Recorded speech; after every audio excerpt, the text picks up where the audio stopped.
Olá, muito bom dia. Estamos começando mais uma entrevista da rodada de entrevistas com os candidatos ao governo do estado do Amazonas nesta eleição suplementar. O candidato que a gente entrevista agora é da Rede Sustentabilidade, deputado estadual Luiz Castro. Bom dia. Bom dia, Newton. Bom dia a todos os nossos internautas do BNC. É um prazer estar com vocês aqui. Participa desta entrevista a jornalista Rosiane Carvalho. E essa entrevista também conta com o apoio do nosso parceiro, que é a Proveinter. É com o sinal da Proveinter que o BNC transmite essas entrevistas, dessa rodada de entrevistas com os candidatos. Rosiane. Qual é a principal... o senhor falava que a gente chamou a atenção o adesivo, eu comentei que é um dos maiores adesivos que os candidatos já passaram por aqui. Chama bastante atenção, né? O senhor colocou que é em função também, porque a rede tem um dos menores tempos. E vocês publicaram ontem uma nota em relação ao TRE, que vocês consideram que há um tempo maior, porém, vou repetir aqui, né? A pergunta. A gente comentava que o adesivo é um dos maiores dos candidatos que já participaram da entrevista aqui no BNC, e o senhor colocou que era em função do tempo de TV, que inclusive há um entendimento equivocado do TRE e que dificilmente vai ser sanado próximo do encerramento, aí já se aproxima para o final da campanha. O que aconteceu? Rosiane, na verdade, a lei já é injusta, ela foi preparada pelos grandes partidos, os mesmos que estão envolvidos na Lava Jato, PT, PSDB, PMDB, com apoio do PP, com apoio, inclusive, do DEM, e tiraram ainda mais o tempo e o fundo partidário dos pequenos partidos. Isso para prejudicar principalmente a rede e o PSOL. Nós entramos com o recurso no TRE porque ele ampliou a desigualdade, não considerando o que a regra eleitoral diz, que é o direito de calcular o tempo de televisão, considerando também os 5 deputados federais que adentraram a rede no ato da sua criação. É uma interpretação errada, injusta e o pior. O TRE está há 3 semanas e não toma uma decisão. Nós acreditamos ainda que essa decisão vai ser tomada e que ela vai representar a recuperação do tempo que nós perdemos. Eu espero que nós tenhamos o bom senso e a dignidade dos senhores magistrados do TRE de não prejudicar um partido pequeno que tem uma ética que precisa ser conhecida pela população. A justiça não pode ampliar as injustiças. A justiça tem que, pelo menos, garantir os nossos mínimos direitos de tempo de TV. São pelo menos aí 6, 7 segundos que a rede reclama, não é isso? Sim, e faz uma diferença grande para a gente. Para o cidadão comum, 5 segundos, 6 segundos, parece que não faz diferença, mas no marketing isso tem uma eternidade, né? O que você faria com mais 6 segundos de campanha? Diria com mais clareza que nós somos a única alternativa nessa eleição que propõe, de fato, romper com essa corrente atrasada da política amazonense, que há 34 anos domina o nosso Estado e que representa o fracasso de um modelo de fazer política e de administrar o Estado clientelista, populista, equivocado, que não desenvolveu o interior e que hoje tem, no indicador social das famílias amazonenses, medido pelo IBGE, a 24ª pior renda familiar do Brasil, o indicador maior de tuberculose e de AIDS do Brasil, o maior índice de desemprego das capitais brasileiras. Nós temos, portanto, o fracasso desse modelo. Não é um erro apenas do governo que foi cassado. Há muitos erros acumulados ao longo dos anos e, dentre eles, tentar enganar, ludibriar o eleitor com essas belas propagandas na televisão, um dizendo que ama, outro dizendo que tem jeito, outro dizendo que é renovação, mas são, na verdade, mais do mesmo. Vamos comparar com o que acontece em outros estados do Brasil. Só o Maranhão e o Amazonas mantiveram durante tanto tempo um clã dominando a sua política. Recentemente, o Maranhão, o clã Sarney, da família Sarney, foi derrotado pela primeira vez em nível estadual. Gilberto Mestrinho iniciou isso em 1983, seu filho político amazonino, depois os seus netos Omar, Melo e o próprio Eduardo, e já temos até os bisnetos, né? Issa Abraão e o Marcelo Ramos se tornou bisneto adotado por essa família. E nós vivemos essa enganação há muito tempo. Olha aí o fracasso na saúde, na segurança, na geração de emprego e renda, nas políticas de juventude, a educação que não veio como modelo transformador, profissionais mal pagos, falta de respeito, inclusive, com os servidores públicos. Nós precisamos compreender que tem que acabar E, para acabar, precisa do teu voto no 18, no Luiz Castro, no João Tayá. A mudança que o Brasil precisa pode começar e deve começar pelo Amazonas. No ano que vem, em 2018, essa mudança tem que continuar no Brasil inteiro. Esse Congresso, por exemplo, que mantém o governo Temer, um governo corrupto, um governo horroroso, é o Congresso que foi eleito pelo povo. O povo agora pode fazer uma reflexão. E nós podemos começar essa reflexão aqui no Amazonas, com uma nova decisão de voto. Por isso que eu peço o voto para o 18, e mostro aqui na minha camisa o 18, que a Justiça Eleitoral não está querendo deixar a gente mostrar. Como é que o senhor tem conseguido alcançar o eleitor? Tem pouco tempo, imagino que também os recursos não sejam tão grandes para o partido. Como é que o senhor tem conseguido alcançar o eleitor do interior? Como tem sido a sua movimentação? Nós contamos com voluntariado, somos uma campanha baseada no voluntariado, não temos ninguém pago. Até o presente momento, todo o nosso trabalho tem sido feito por voluntários.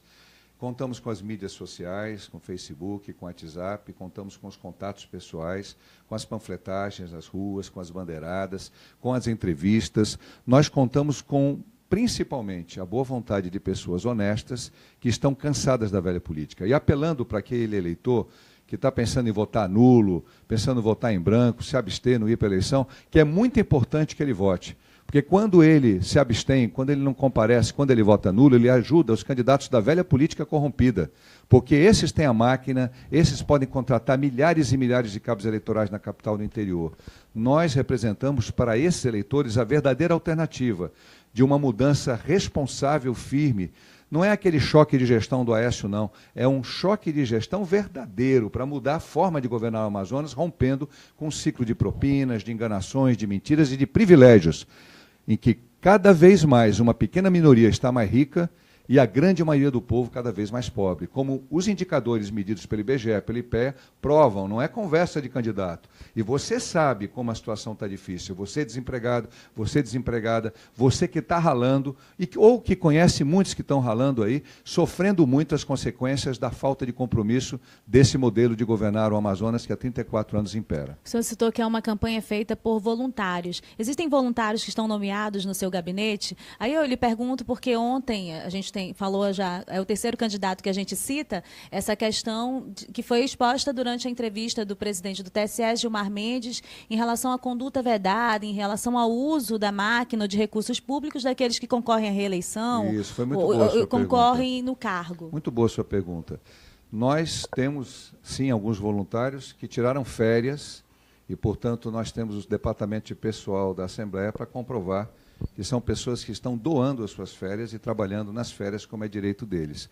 Mas a maioria das pessoas que está atuando na minha campanha é composta por pessoas da sociedade, que não tem vínculo comigo nenhum tipo de atuação. Evidentemente, há amigos que resolveram dedicar o seu tempo de férias, e aí nós tivemos esse momento de coincidência com o recesso parlamentar, mas mesmo o funcionário que não está de férias, mesmo no recesso, ele não pode estar atuando durante o período de trabalho, mesmo estando dispensado pela Assembleia de fazer um expediente inteiro. Nós fomos muito claros, quem não está de férias não pode participar da nossa campanha, tem que cumprir o seu horário de expediente, e nós levamos isso muito a sério. Esse discurso pela ética, pela moralidade, do combate à corrupção, parece um sacerdócio. E a gente vê, por exemplo, que candidatos que não têm esse discurso aparecem bem nas pesquisas. Isso incomoda quem tenta fazer uma política na contramão do que parece ser a onda que a gente vê no país? Pois é. Pois é, Newton. Na verdade, o que a gente tem é muita hipocrisia. É preciso realmente verificar quem declara corretamente seu patrimônio como eu declaro o meu patrimônio. É preciso verificar como se comportaram as pessoas quando exerceram cargos públicos.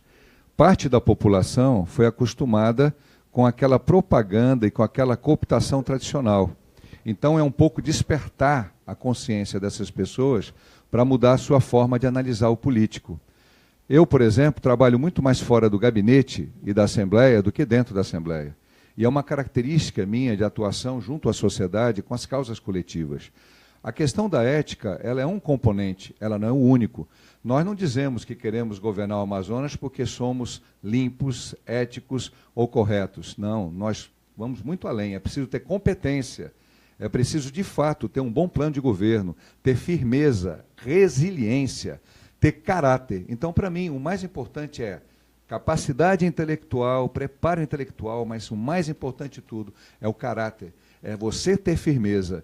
Eu vi muita gente aí, muito rosto novo, que começou com discurso e com pouco tempo se entregou, abandonou e passou a participar desse clã que vem da época de Mestrinho, como se fosse a coisa mais natural do mundo. Nós temos que manter a firmeza. O Brasil está ruindo. O cupim da corrupção está ruindo o Brasil. E o povo está sofrendo, a classe média está empobrecendo, a população de menor renda está sofrendo nas filas de consultas, de hospital, com a insegurança, com a violência. Eu tive uma filha assaltada, eu tive uma neta assaltada. As pessoas da minha família estão expostas à mesma violência que tantas outras pessoas estão. E a gente percebe a cada dia o desencanto dos eleitores em relação a todos os políticos. Mas eu quero te dizer, eu não sou farinha do mesmo saco.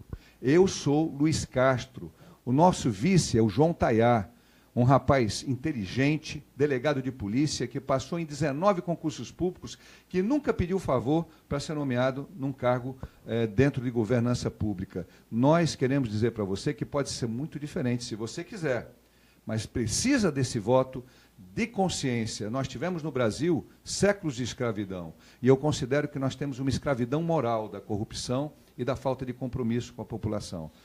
É o momento de fazer essa mudança. A população está sentindo, aqui no Amazonas, que é preciso mudar. Agora, há uma parte do eleitorado que está tão revoltada que não quer votar em ninguém. E é para esses eleitores que eu dirijo a minha fala. Saiba que eu estou sendo sincero e verdadeiro. Eu não estou fingindo, não estou representando um papel. Eu sou quem eu sou. Eu, de fato, faço política pensando no bem comum.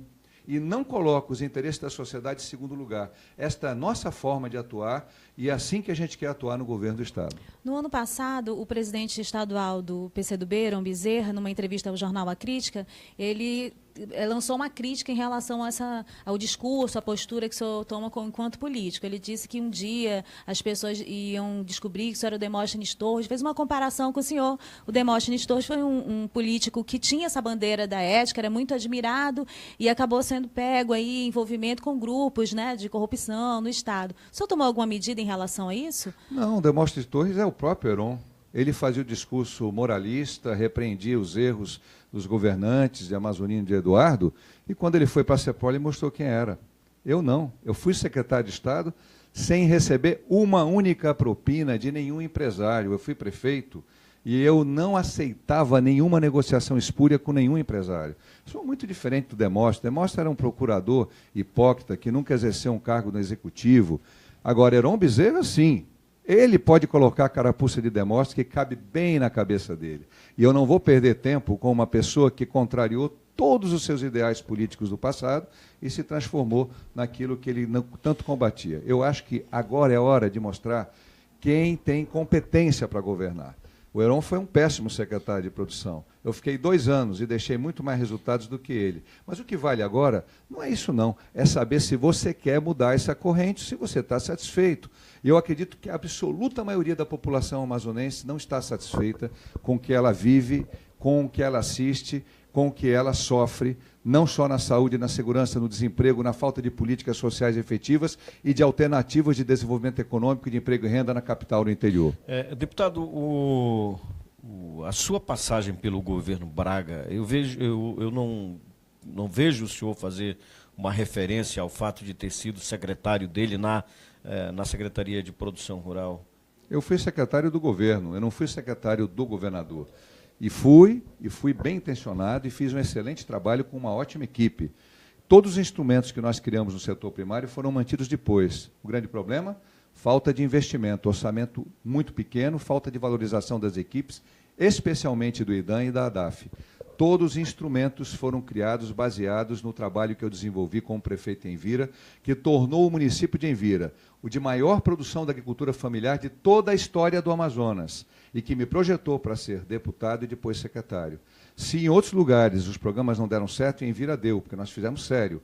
E eu não tenho nenhum tipo de problema em falar que estive, sim, 2 anos no governo e que depois me afastei, porque no início eu entendia que a filosofia daquele governo era transformadora, era estruturante, mas com pouco tempo você percebe, Newton, que as outras intenções, os privilégios, os velhos vícios, as velhas práticas é que começavam a imperar de novo. E aí eu me afastei e compreendi que esse modelo não vai levar jamais o Amazonas ao desenvolvimento. Não existe nenhum lugar do mundo que se desenvolva sem a ética do trabalho.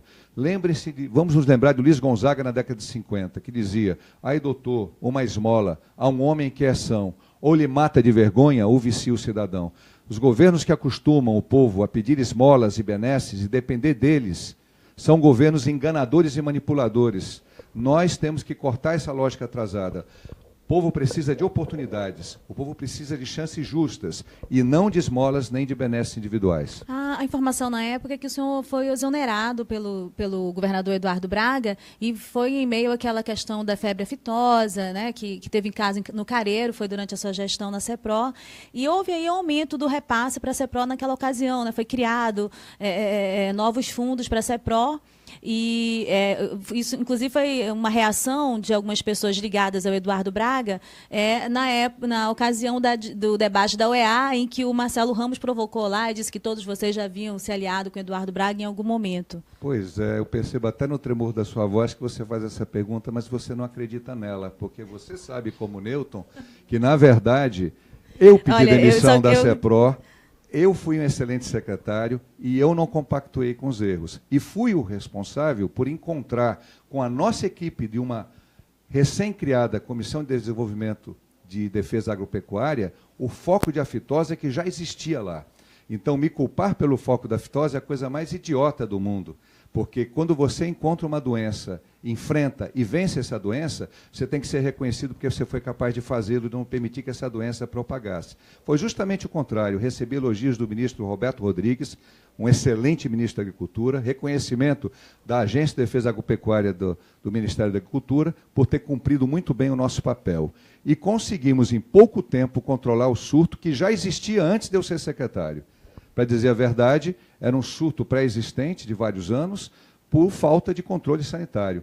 Então é a mesma coisa de a gente instalar um sistema de saúde numa periferia de Manaus, descobrir que tem uma doença e ser culpado por quem encontrou e debelou a doença. É uma inversão. O Brasil é cheio dessas inversões, mas quem é inteligente não cai nessa. Pois é comum que a gente, como repórter, receba, já não é a primeira vez que eu recebo esse tipo de resposta, quando a gente tenta perguntar algumas coisas, que inclusive é uma oportunidade para que o senhor fale a respeito. Ótimo. A minha voz é essa para todos os candidatos, agora eu não vou ter como mudar. Não, é a mesma voz. Mas o senhor, outros candidatos também têm essa postura e não se sinta, fique à vontade para responder todas as perguntas. Eu vou me sentir à vontade de fazer todas as perguntas também. Eu gosto que sejam feitas. Eu gostaria de ouvir sobre... deixar bem claro, fui eu que pedi a demissão. Eu tenho cópia do ato de área oficial. Eu solicitei a demissão, não fui demitido. Eu gostaria de falar aqui, lhe dar essa oportunidade, para o senhor falar sobre o seu plano de governo. Ótimo. Newton, o plano de governo deve espelhar justamente a filosofia da candidatura. Como a nossa filosofia é de uma mudança na forma de governar o Amazonas, nós empreendemos um plano de governo para 14 meses e meio, não é 12 e nem é 15, que possa ser executado sem grandes investimentos financeiros, com uma mudança do foco de organização desses gastos. Primeira mudança, rever todos os contratos. Nós temos hoje, só na área de custeio, 2,5 bilhões de contratos, né, que estão sendo executados, fora investimentos, fora compras de equipamentos. Nós precisamos, portanto, rever contrato por contrato, e dizer aos empresários, daqui para frente, nós não vamos atrasar pagamentos, nós não vamos cobrar propina, você vai ter uma relação transparente, nós vamos adotar um sistema sem privilégio, provou que mostrou que pagou o serviço, você recebe. Eu conversava em Ernepé com um comerciante que me conheceu no tempo de prefeito, ele dizia, Luiz, uma das coisas que eu mais admirava no seu governo em Vira, que tinha um calendário de pagamento do funcionário, e 10 dias depois tinha o calendário de pagamento dos fornecedores. E que nós não tínhamos que ficar suplicando para receber o dinheiro e o pagamento. Eu trabalho de uma forma diferente e nós vamos trabalhar dessa forma diferente. Vamos localizar mais pontos de desperdício. Nem tudo é corrupção. Às vezes é apenas um desperdício, a falta de foco naquilo que é prioridade. Eu vou dar um exemplo. Nós temos 3.800 cargos comissionados. Precisamos de tantos cargos comissionados? Podemos diminuir bastante o número de cargos comissionados. E diminuindo o número de cargos comissionados, a gente vai fazer com que mais recursos possam ser investidos nos servidores que atuam na ponta, nos policiais civis, nos militares, nos professores, que são tão desrespeitados. A database dos professores há 3 anos não é respeitada. Os nossos profissionais da saúde, não só os médicos, mas os enfermeiros, os farmacêuticos, os nutricionistas, os técnicos de enfermagem, enfim, todas as equipes da área de saúde, assistentes sociais e psicólogos. Agora, se nós não fizermos essa revisão dos contratos, dos procedimentos, nós não mudarmos, por exemplo, o sistema de compra de remédios, nós temos que comprar diretamente nas fábricas. Nós temos a Fundação de Remédio Popular no Nordeste, nós temos Fiocruz, Manguinhos e temos laboratórios privados. E aí nós podemos fazer uma redução de custos muito grande, comprando diretamente nos fornecedores, e com essa redução de custos, ampliar o fornecimento de estoque e sobrar dinheiro para atuar nas áreas mais importantes. Então, essa é uma reengenharia da gestão que a gente vai fazer. Mas vai fazer por quê? Porque nós não temos prisão, por exemplo, nenhum relacionamento de condicionamento com o Manizari. Só no Anísio Jobim, se tem um contrato de 215 milhões de reais com o Manizari. R$ 5.100 por cada preso é o custo mais alto da América Latina. Nós estamos vasculhando também o contrato com essa empresa da Abdel Aziz, é um contrato bilionário. Vamos verificar onde podemos reduzir custo. E onde houver imoralidade, nós vamos ter que cortar. Onde houver apenas um sobrecusto que pode e deve ser renegociado, nós vamos renegociar. Essa vai ser a nossa filosofia e, com certeza, ela vai dar resultados e vai dar muito bons... vai permitir os investimentos prioritários em áreas que hoje estão muito pouco valorizadas. Quando o senhor fala em diminuição de comissionados, o senhor defende novas demissões? Acho que ainda precisa demitir novas pessoas, diminuir cargos de trabalho no governo ainda? Não, nós precisamos ampliar as oportunidades e precisamos dividir melhor o dinheiro. Então, nós temos o nosso plano de governo, a par da redução de cargos comissionados, um programa de estagiários, tanto universitários como de nível médio, para gerar para jovens que não têm nenhuma chance de ocupar um cargo comissionado a oportunidade de ter emprego e renda, e durante o percurso do seu estudo, esses jovens poderão, portanto, serem consumidores, poderem usufruir de um padrão de renda melhor junto às suas famílias e estudarem de uma maneira mais tranquila, sem estarem passando fome, passando necessidade. Quando você tem um cargo comissionado de R$ 7.000 ocupado por um cabo eleitoral que não está preparado para exercer aquela função, você pode ter ali muito mais pessoas trabalhando como estagiários, um salário mínimo, um pouco mais, se for universitário, distribuindo muito mais a renda. A ideia nossa também, em relação à geração de emprego e renda, é diminuir a carga tributária de todo empreendedor que aumentar o número de empregados. Aí alguém vai dizer, mas vai diminuir a arrecadação de impostos? Num determinado momento, diminui de um lado, mas, por exemplo, se nós 3 somos desempregados, e nós 3 passamos a trabalhar novamente, nós passamos a consumir, nós passamos a ter dinheiro para comprar roupas, comprar alimentos, e nessas roupas, nesses alimentos, nesse nosso consumo, está embutido o ICMS. Então, nós precisamos ter uma política tributária inteligente, uma política tributária que já foi praticada em outros lugares do mundo, diminuindo a carga tributária e aumentando o número de empregos. Portanto, a redução de cargos comissionados vai ser amplamente compensada por outros programas, inclusive com o melhor foco da nossa FEAM, que nós vamos rigorosamente fiscalizar para não haver novos desvios como esses que houveram. Vocês sabem, eu tentei abrir uma CPI com alguns outros colegas parlamentares, mas nós fomos barrados. Bem, quando o senhor fala em cargos comissionados, o que vem à cabeça no meio político e de quem acompanha o meio político é que esses cargos comissionados são loteados por partidos políticos ou por gente ligada a algum cacique político, alguma liderança política que está ali no governo em troca de uma, vamos dizer assim, governabilidade. O senhor acha que existe essa conduta? Como o senhor conseguiria impor uma nova cultura política num sistema cuja a cultura é exatamente do toma lá da cá? Olha, não me cabe impor sozinho. Por isso que nós estamos chamando você, eleitor, para votar no 18. O 18 escolhido representa a vontade da sociedade de mudar essa cultura atrasada. Eu quero colocar, Newton, eu fui secretário de Estado. conto nos dedos os ex-assessores da Assembleia que eu levei para a CEPRO. Eles não tinham, a grande maioria dos meus assessores, o perfil de ir para a CEPRO. Então, eu não aparelhei a CEPRO, ao contrário de um secretário que me sucedeu. Não aparelhei com cabos eleitorais, nem com gente do partido. Eu entendo que a função técnica tem que ser exercida por gente com competência técnica. Se você tiver no partido, e nós temos bons quadros na rede no PSOL, você aproveita. Mas você tem que buscar na sociedade, principalmente nos meios intelectuais, acadêmicos, professores, técnicos, e também, dentro da estrutura de governo, muita gente boa para ocupar esses cargos. O grande problema é como vamos mudar isso? Com o voto. Esse sistema está atrasado. Ele é um sistema que foi adotado depois da ditadura militar por governos de direita, de centro e de esquerda. É aí que a rede faz a diferença. A visão da rede é que o Estado tem que ser forte lá na ponta, lá onde o cidadão tem que ser atendido. É o professor, é o profissional da saúde, é o policial, é o assistente social, o psicólogo. Não tem que ser forte na burocracia. A burocracia tem que ser simplificada.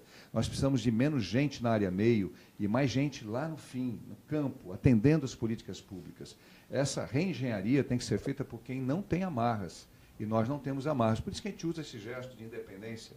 Porque nós somos, de fato, independentes. Podemos fazer aquilo que dizemos. Não vai ter alguém dizendo, não, Luiz Castro, não é assim, não. É assim, sim. Votando no 18, você vai estar votando numa mudança verdadeira de modelo, ao contrário de várias outras candidaturas que falam em mudança, mas não falam na principal mudança, que é a forma de governar o Estado do Amazonas. No seu plano de governo, nas diversas áreas que o senhor vai relacionando ali, o senhor coloca sobre a importância de realização de concurso, se compromete com a realização de concurso e de plano de cargos, de salário, de remuneração dos servidores. O senhor acha que isso é possível ser feito em um ano de maneira responsável? Tem que ser feito de maneira muito responsável, muito cuidadosa, começando por resgatar aqueles direitos que não estão sendo cumpridos. Os concursos públicos têm que ser feitos de maneira muito seletiva e cuidadosa, mas não há como fugir da necessidade, por exemplo, de ampliar a Polícia Militar. Nós estamos com um déficit de mais de 5 mil policiais militares. Precisamos também diminuir essa dependência, essa frequência de policiais militares, de oficiais em outros poderes. Eu não vejo nada demais de termos um pequeno grupo de policiais militares assessorando o Tribunal de Justiça e a Assembleia, mas não como hoje, que nós temos aí centenas de policiais militares à disposição de outros órgãos. Nós vamos ter que, portanto, fazer uma mudança de foco na gestão.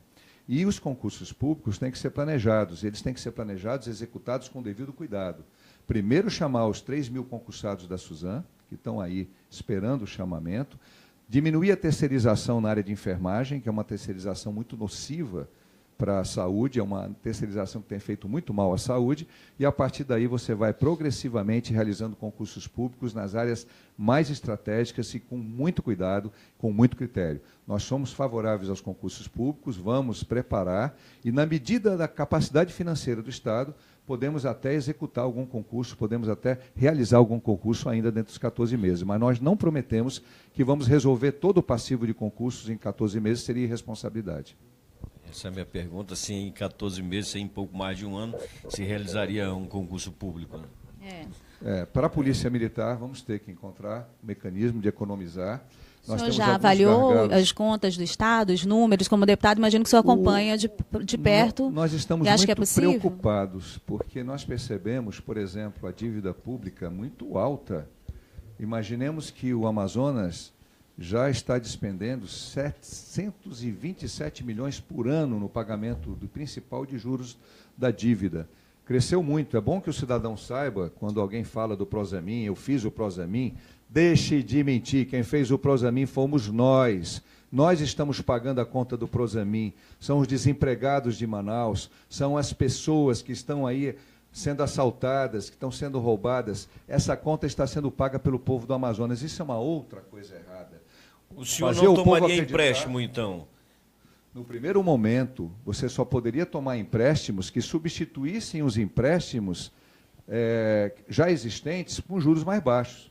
Ou seja, se você vai renegociar um empréstimo que tem um juro alto por um empréstimo menor, cabe você fazer um novo empréstimo para poder sair da dívida maior. Agora, em regra, nós temos que tomar extremo cuidado nessa questão de fazer novos empréstimos. É possível que, pontualmente, em alguma ação emergencial para a área de saúde, alguma ação emergencial para a área de segurança, você tem que fazer algum empréstimo, mas com muito comedimento, com muito cuidado, porque o nível de endividamento do Estado já está muito perigoso. O que é mais urgente num governo de um ano, na condição que o Estado do Amazonas está? Primeiro, reorganizar a administração e as finanças, em todas as áreas. Instalar um sistema de planejamento organizado, fazer auditoria em todos os contratos, auditoria em todos os processos. Dá para fazer de maneira mais urgente?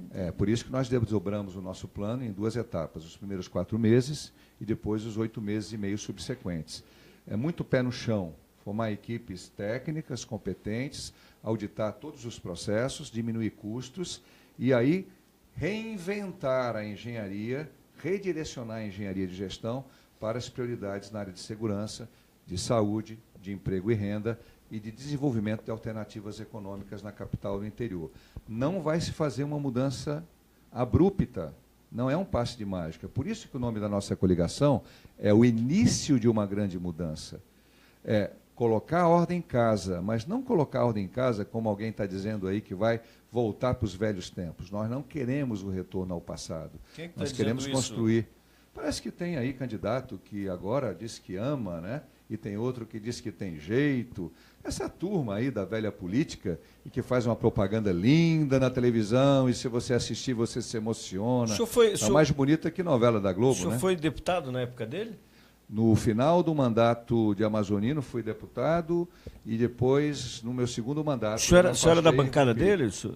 Nunca fui líder da bancada, reconheci que era um sistema de político errado, me afastei, já respondi a pergunta, mas vou responder de novo. E quando não, estou falando do amazonino. Sim, no final do governo amazonino, fui sim. Eu fui um político que veio do interior. A diferença é que eu fui um político que jamais participei de esquema financeiro. Era uma aliança política que se definia para conseguir recursos, para conseguir o apoio do governo para o interior. Mas eu nunca recebi propina de empresário, nunca participei de esquema empresarial, eu sempre tive a minha vida limpa. Quando fui secretário, talvez pela ingenuidade que eu tinha no passado, eu percebi como funciona a governança pública e decidi me afastar definitivamente. O senhor foi constrangido a entrar em algum esquema de corrupção pelo governador da época, o senador Eduardo Braga? Não funciona dessa forma, é muito mais sutil. Mas eu quero dizer que eu entendi que todo modelo de governar é errado. Não é apenas a questão da corrupção. É também aquilo que eu já falei, o clientelismo, o paternalismo. Quando o prefeito ia em Vira, eu dizia para o povo, eu não venho aqui te enganar.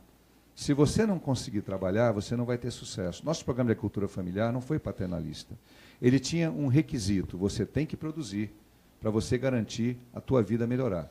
Nós vamos garantir para você preço mínimo através de uma fundação que nós criamos, a Fundepro, que é, inclusive, o embrião da atual ADS, que começou como Agroamazon. Então, essa filosofia de cadeia produtiva, de valorizar o homem que trabalha, a mulher que trabalha, ela é uma filosofia do Luiz Castro. Dentro do governo do Estado, eu percebi que essa não é a filosofia predominante. E eu me afastei. E estou há 12 anos fazendo oposição. E não me recompus com esse grupo político e digo a todos, não tem perigo do Luiz Castro ajoelhar no milho, porque eu prefiro sair da política do que voltar atrás nas minhas convicções. Então não fiquem com medo, olha, esse aí é igual aquele que disse que não ia ajoelhar no milho, ou aquele que estava dizendo que era renovação. Não, meus amigos, eu, quando tomo as minhas decisões na minha vida, são muito sérias, elas são firmes, elas não são de faz de conta, elas não são decisões apenas políticas, elas são decisões existenciais. Eu te falo a verdade, nós entendemos e sabemos e fazemos oposição há 12 anos, de forma ininterrupta, contra esse modelo atrasado, corrompido e injusto de governar o Amazonas. E damos para você a oportunidade de mudar com 18. O Rafael Henrique Pinheiro, ele coloca aqui uma pergunta para o senhor, muito nessa linha do que o senhor vem falando na campanha, falando aqui na entrevista. Quais os planos de combate direto à corrupção? Uma situação emergencial no Estado. O senhor tem também nesse planejamento de urgência o combate à corrupção? Eu gostaria de aproveitar a carona aqui, pegar uma carona da Rose. Em âmbito federal, a gente tem aí a Lava Jato. E a gente percebe que, por exemplo, esse modelo Lava Jato, ele não se enraizou, ele não se reproduziu pelos estados, por exemplo. Os estados poderiam ter tido a oportunidade, não sei, de criar as suas lava-jatos também. O senhor poderia, dentro dessa linha que o senhor se propõe a administrar o governo do Amazonas, caso seja eleito, criar condições para que houvesse uma espécie também de lava-jato no Amazonas? Newton, eu quero colocar para você e para a Rose que o primeiro dever de casa de um governador, no executivo, é fazer a sua lição interna. E eu não vou me arvorar aqui para tomar lugar de juiz, de desembargador, nem de promotor de justiça. O que haverá no nosso governo é total apoio para a Promotoria de Justiça, Ministério Público Estadual Federal, Justiça Estadual Federal e as polícias para atuarem com a devida independência. O que nós vamos ter, Newton, é uma polícia civil que vai poder investigar com liberdade a corrupção dentro do governo. Porque se houver algum foco de desvio dentro do governo, nós vamos ser os primeiros, eu e o João Tayá, interessados em debelar esse foco. Quando o político em cima não aceita a corrupção, ele precisa do apoio da sociedade e dos instrumentos de polícia, de Ministério Público, para inibir e coibir a corrupção. Olha só, Barack Obama, 8 anos presidente, né, dos Estados Unidos, nenhum escândalo de corrupção.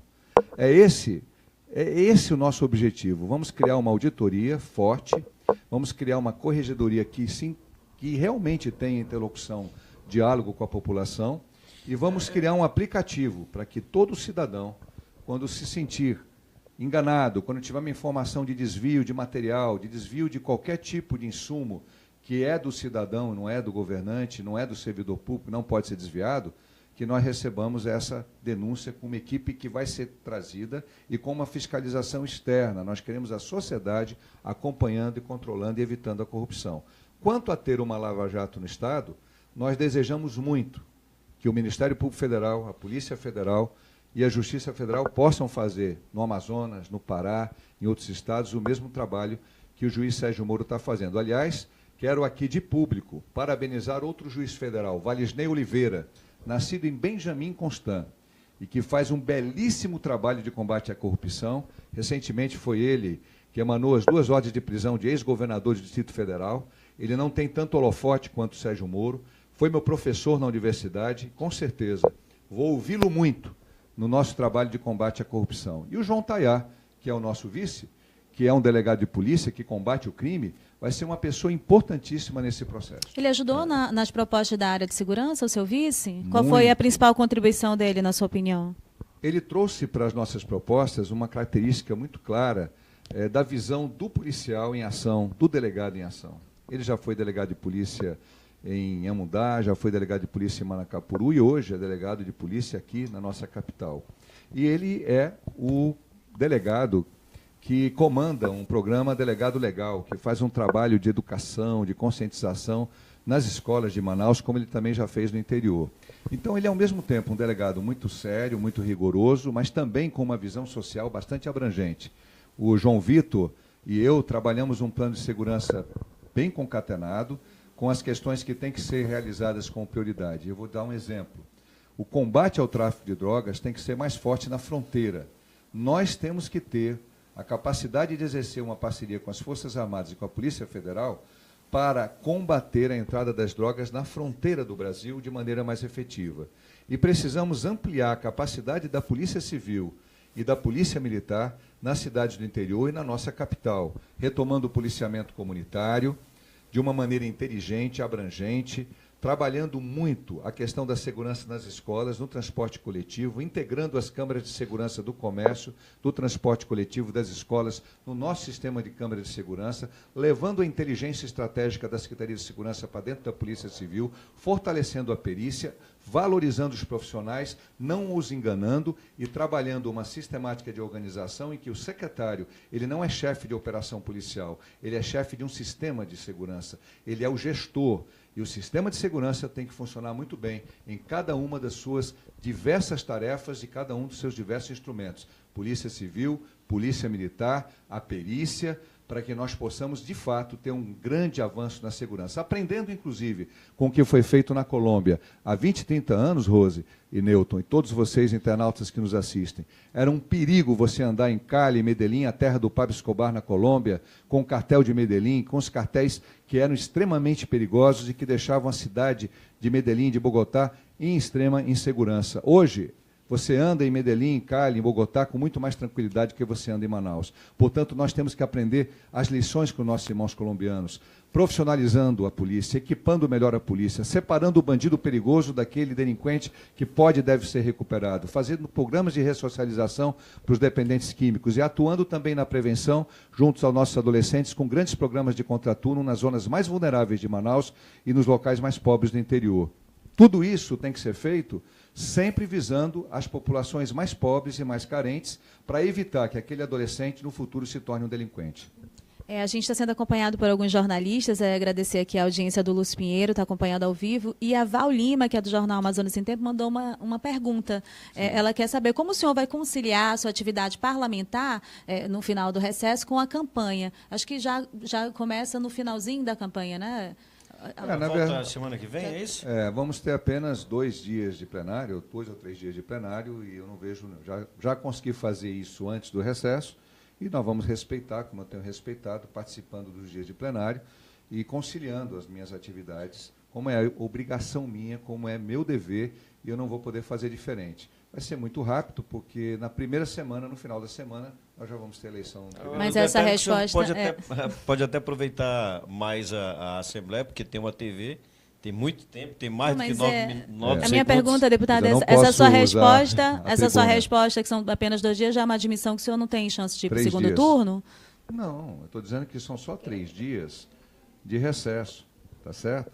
Eu tenho chances porque eu sou uma pessoa que acredita na capacidade do ser humano de se libertar, Rose, dessa escravidão de achar que vai votar em A, em E, em R e vai melhorar a situação da Amazonense. Então, eu sou um homem de fé, um homem que acredita, eu sou um resistente. Se a resistência francesa, chefiada por De Gaulle, tivesse desistido e entregue toda a tarefa para os americanos e ingleses para libertar a França, cadê a honra da França? Se Nelson Mandela tivesse desistido depois de 24 anos de prisão, cadê a luta de Mandela? Se Gandhi tivesse desistido depois que foi preso injustamente, lutando contra o colonialismo inglês, cadê a grandeza de Gandhi? Cadê a grandeza de Martin Luther King e de Abraham Lincoln? Nós precisamos entender que o Luiz Castro, ele se inspira nesses grandes líderes. Eu não sou uma balela de achar que a gente pode mudar tudo num passe de mágica, mas eu sou um político que acredita que dentro do coração de cada pessoa, da mente de cada pessoa, há um desejo genuíno de mudar. E a mudança, ela parte de um sentimento de esperança, e ao mesmo tempo razão e emoção. É esse sentimento que te move, Rose, na tua profissão, na tua vida, que te move, Newton, no BNC, que move você, internauta, no seu sonho, nos seus projetos. Os sonhos dos amazonenses precisam ser resgatados não com paternalismo, com a mentirada que vem durante 34 anos. Nós precisamos botar os pés no chão, é um estado muito rico, com muito potencial econômico, com muitas riquezas, e nós precisamos trabalhar para que esse potencial se realize em favor das oportunidades justas para milhares de amazonenses, para dizer a verdade, para milhões de amazonenses que estão excluídos. Vamos fazer uma interlocução aqui com o nosso internauta, que participa e que comenta, que curte. Aqui, vamos pegar aqui lá os comentários mais do começo, né? Aqui deixa eu ver aqui, Rafael Pinheiro. Quais medidas para aumentar a receita do Estado? Muito boa, Rafael. Essa sua pergunta é uma pergunta inteligente e importante. É a segunda pergunta do Rafael, tá? O Rafael está atento na entrevista. De maneira muito inteligente. Bom, recentemente o Estado do Ceará diminuiu as alíquotas de imposto. Há mais tempo atrás, Rondônia fez o mesmo e conseguiu aumentar a base de arrecadação. A base de arrecadação do Estado, ela precisa ser ampliada para que a arrecadação cresça. Com o número de desempregados que nós temos, nós dificilmente vamos recuperar a capacidade de arrecadação que tínhamos há 3 anos atrás, a não ser quando a recessão seja superada, e muito superada daqui a 2 ou 3 anos, depois da saída desse governo temeroso do presidente corrupto. Então, o que nós temos que fazer? Diminuir gradativamente a carga de impostos e estimular a empregabilidade de mais pessoas. Palavra complicada, né? Meus assessores falam, não usa a palavra complicada. Então, vamos dizer, programas que vão poder aumentar o número de pessoas empregadas. Esses programas estão em obras públicas mais simples, eles estão, como eu já disse, no menor aprendiz, no primeiro emprego, eles estão no setor primário, que o Newton conhece muito bem, onde você, com baixo custo, você pode gerar muitos empregos com financiamentos da FEAM, dos bancos oficiais e das cooperativas de crédito. Nós queremos trazer as cooperativas de crédito, Rose, para atuar mais fortemente no Amazonas, elas são muito importantes em Rondônia e no Acre. E aí, com o aumento dessa base de pessoas que podem fazer compras, você aumenta a arrecadação. Outra coisa, cobrar melhor a dívida ativa. Nós precisamos ser mais eficientes, fazer um esforço muito bem organizado da área fiscal e da área jurídica para cobrar melhor os grandes devedores que nós temos no nosso Estado. Terceira coisa, atrair novos investimentos. O senhor tem o conhecimento de quem são os grandes devedores? Poderia citar? Temos devedores de diversos níveis. Nós tínhamos uma dívida muito grande da Petrobras, ela diminuiu. Nós temos que fazer um encontro de contas com a Amazonas Energia e nós temos várias empresas privadas que têm dívidas e a gente vai ter que analisar caso a caso. Infelizmente, tem aqueles famosos esqueletos, né? Empresa que faliu, que fechou e que você não consegue mais encontrar nem sequer a massa falida para pagar o imposto. Então, nós temos que ter esses esforços e eles são concomitantes. Melhorar a arrecadação via um sistema mais claro, mais efetivo, nas fronteiras do nosso Estado, nas divisas, melhorar essa fiscalização na entrada de mercadorias, mas não penalizar o empresário sério que está com dificuldade. Nós precisamos diminuir a alíquota de imposto e melhorar a fiscalização para arrecadar do bom pagador e do mal pagador que está escapulindo e está prejudicando o bom pagador. O João Oliveira está fazendo duas perguntas aqui na área de educação. A primeira, ele diz, quais suas propostas para os professores da SEDUC?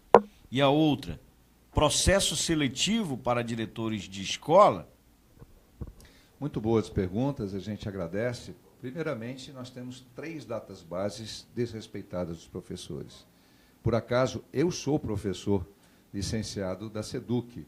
Foi aí que eu iniciei minha luta, minha batalha no setor público como professor numa pequena escola do interior. E eu tenho não só direito, mas o dever de priorizar essa questão dos professores. Nós precisamos recuperar as datas bases, vamos fazer um plano para verificar a nossa capacidade financeira, para progressivamente, ao longo dos 14 meses, pagar pelo menos a recuperação da inflação, que é um crime contra os professores. Os professores estão aí há 3 anos sem nenhuma recuperação, pelo menos do indicador de inflação. A questão da...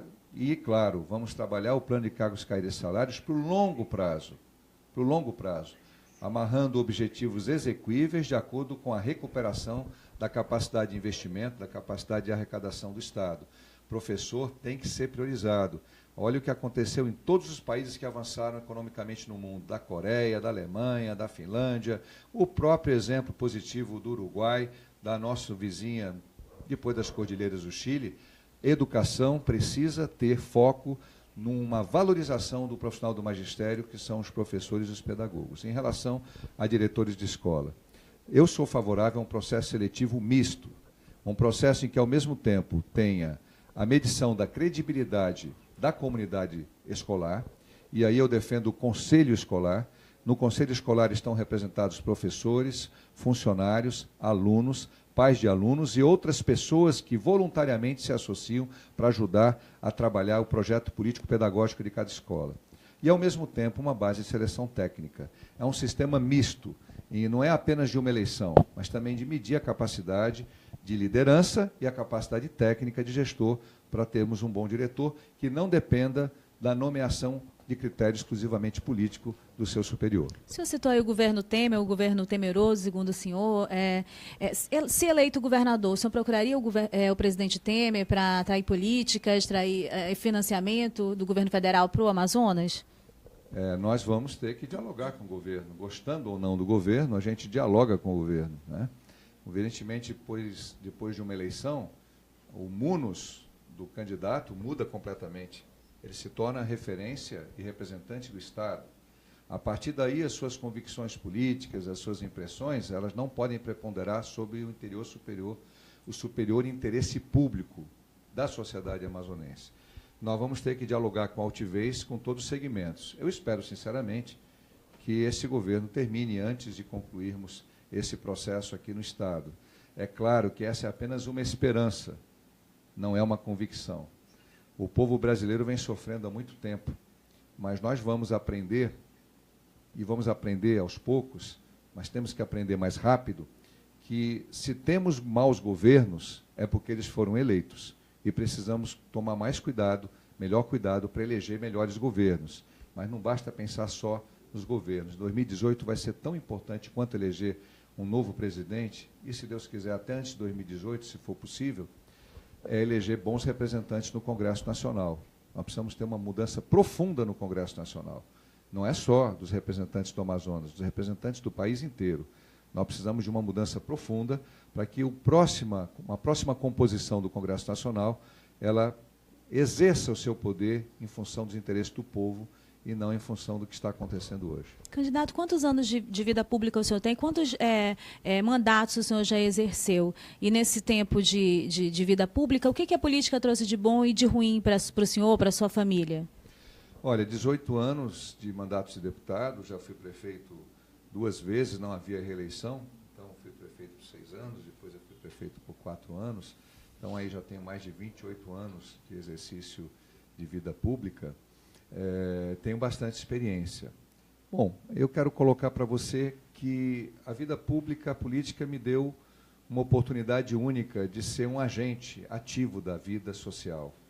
Eu passei a ser alguém com a capacidade de interferir nas realidades e lutar contra as injustiças e buscar políticas que possam melhorar a qualidade de vida da população.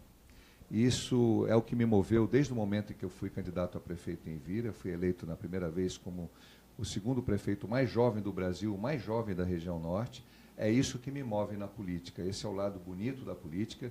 Infelizmente, é a essência da política que muitas vezes ela é deturpada, porque quando você vê na Lava Jato, hoje foi preso o ex-presidente do Banco do Brasil, e me parece com uma propina de 3 milhões de reais pago por uma dessas empreiteiras. Isso aí não é política.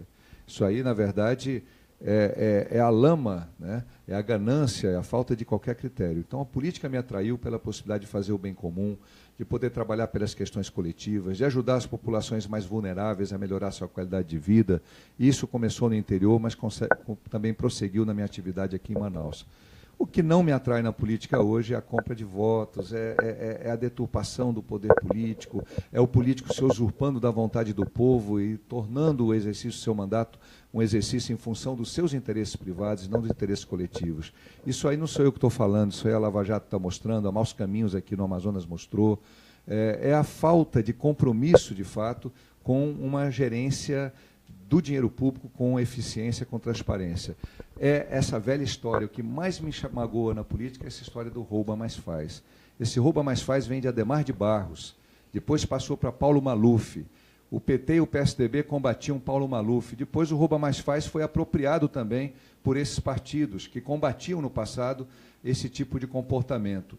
Todos os lugares onde eu trabalhei como gestor público, como secretário de Estado, como prefeito, eu fiz sem roubar e combatendo o roubo. Então, dá para fazer sem roubar. Receba o seu salário, receba aquilo que lhe é de direito, mas não roube. Então, quando o Brasil conseguir romper, o Amazonas conseguir romper com essa lógica atrasada do rouba mais faz, nós vamos dar um salto de qualidade, o país e o Estado vão prosperar, porque o povo brasileiro é inteligente, é trabalhador, a maioria das pessoas são honestas, mas, infelizmente, muitas vezes, muita gente boa é manipulada pelas enganações e as falsas promessas das eleições. A gente está caminhando para o fim dessa entrevista, temos aí mais 5 minutos para encaminhar para o final. Gostaria de lhe deixar à vontade. Rose, você tem alguma... uma última pergunta. Pois não, Rose. O senhor teve alguma dificuldade de se eleger deputado estadual na eleição passada? Algumas candidaturas são apontadas ali como marcação de espaço, como uma espécie de trampolim para a disputa de 2018.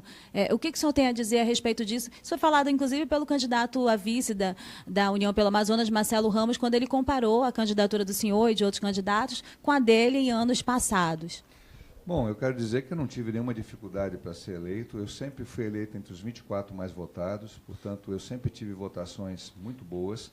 em alguns momentos maiores do que as outras, mas nunca deixei de ficar entre os 24 parlamentares mais Nunca votados. precisou do coeficiente eleitoral, da legenda. Da legenda, da coligação, da aliança. Já dependi, sim, uma vez de uma aliança, mas sempre ficando entre os 24 mais votados. 2014 aconteceu isso? 24 mais votados.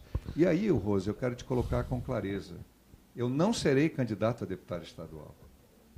Tá certo? Eu nem sei se serei candidato. Eu não faço política dessa forma. Para mim, encerrou o ciclo como deputado estadual, vai encerrar em 2018.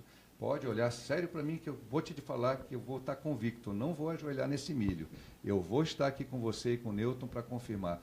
Não serei candidato a deputado estadual. Se tiver que voltar a ser um humilde professor, voltarei a ser um humilde professor numa sala de aula. Nem se candidatar a nada?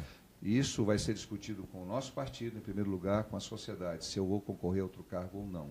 Vamos dialogar com várias forças da sociedade. Agora, nesse momento, o que nós queremos dizer para você é que Luiz Castro representa com o João Vittar é a mudança. E já como respondi a sua pergunta, eu quero responder a você, eleitor, você, cidadão, você que está revoltado, você que quer votar nulo, você que acha que todos os políticos são iguais, eu quero te dizer, eu não sou farinha do mesmo saco. Eu não sou um político que gosta de enganar. Eu sou, e o João Vitor Tayá também dois políticos independentes. Nós temos essa independência na nossa marca, porque ela é uma realidade. Não tem nenhum empresário que venha e diga, Luiz Castro não pode dizer isso, Luiz Castro, você não pode se comprometer dessa forma. Só Deus e só o povo pegam nesse pulso. A nossa vontade é de que o Brasil comece a mudar pelo Amazonas. Nós te damos um caminho diferente nessas eleições. Nós dizemos para você, Rose, para você, Newton, para você, Jussara, para você, Alexandre, para você, Felipe, para você, Marcos, para você, eleitor e eleitora, esta é a chance de começar a iniciar uma grande mudança. O 18 é, de fato, uma candidatura independente, competente, coerente, transparente e séria. Nós precisamos de seriedade na governança pública. Nós precisamos de mudanças profundas, porém responsáveis, firmes. Nós precisamos de coerência. Coerência tem a ver com caráter. E nós precisamos, portanto, de caráter na governança pública, junto com competência técnica e sensibilidade social. Eu fui agricultor, eu fui uma pessoa que viveu em locais muito pobres, vivi em área alagadiça, já morei na Compensa, na época em que a Compensa era a zona mais vermelha de Manaus, já corri vários perigos de vida. Eu sei que é difícil falar em linguagem do povo, porque o povo não acredita. O povo já sofreu muito.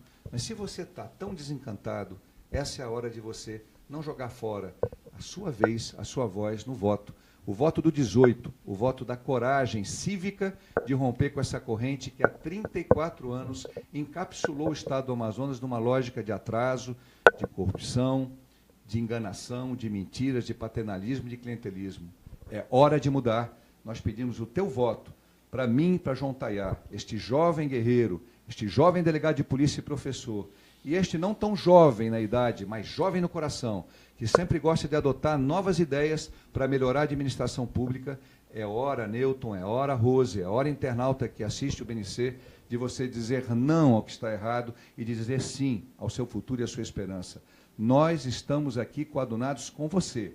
Nós estamos coadunados com o seu sentimento, com a sua revolta, com o seu sofrimento, com o seu abandono, com a sua vontade de ver o Amazonas melhorar. E este caminho é o caminho da nossa coligação, início de uma grande mudança. Rede Pessoal, Luiz Castro e João Tayá, o nosso número é 18, e pedimos o teu voto de confiança, o teu apoio, a tua determinação em ajudar nessa mudança com o 18. Muito obrigado. A gente quer agradecer aqui a presença do deputado Luiz Castro, candidato da Rede Sustentabilidade ao governo do Estado. As nossas entrevistas seguem, né, Rose? Exatamente. A gente pede as considerações finais do candidato, enquanto isso eu localizo aqui o horário da entrevista amanhã. Eu quero aproveitar aqui e dizer que essa transmissão da entrevista com o deputado Luiz Castro tem o apoio da Proveinter. O sinal de internet que você recebe essa transmissão é fornecido pela Proveinter, a melhor internet de Manaus. Bom, quanto tempo eu tenho para nas considerações finais, Rose? Você tem tempo suficiente. Ótimo. Você não tem mais aqueles 9 segundos. Tudo bem. Relaxa. Esse negócio de tempo é coisa de TV. Não, agora eu também vou comentar a sua voz também. Que nós íamos concluir naquela hora, por isso que eu me apressei. Exatamente. Só não pode estourar. Eu vou comentar a sua voz também, que o senhor comentou a mim, vou tomar liberdade. Eu percebi que ao longo dessa 1 hora, em várias vezes, o senhor respondeu muito rápido. Acho que foi a propaganda que condicionou o senhor a falar um pouco mais rápido, né? Rose, acho que é o cacuete do tempo. De vez em quando, grave em 9 segundos, grave em 15 segundos, e você se vira, não é nem nos 30, né, como tem no Faustão, é nos 15 e nos 9.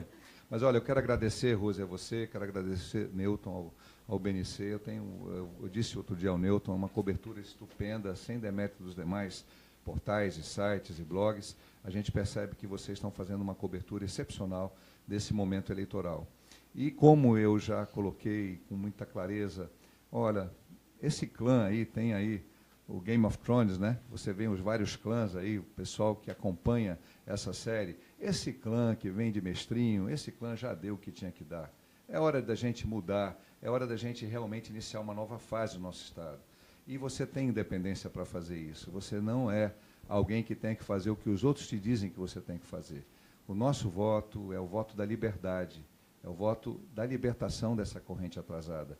E é por isso que nós pedimos para cada um de vocês, para cada uma de vocês, não só para votar no 18, mas para reproduzir essa mensagem de liberdade, de dignidade e de verdade. Nós queremos, de fato, iniciar uma grande mudança e, para isso, pedimos o teu voto de confiança no 18. Muito obrigado. Vamos juntos com o 18. E assim a gente conclui essa entrevista. Rose. Olha, anunciando que amanhã a gente segue aí nesse espaço que o BNC abriu para que todos os candidatos tivessem aí o limite de 1 hora para expor seus planos de governo, que pensam a respeito de suas campanhas dessa eleição. E amanhã, sexta-feira, será o candidato Wilker Barreto, às 8h30, e ao meio-dia o Jardel, que é o candidato do PPL, que dará essa entrevista amanhã aqui no BNC. A todos vocês, um bom fim de dia. BNC, você precisa saber.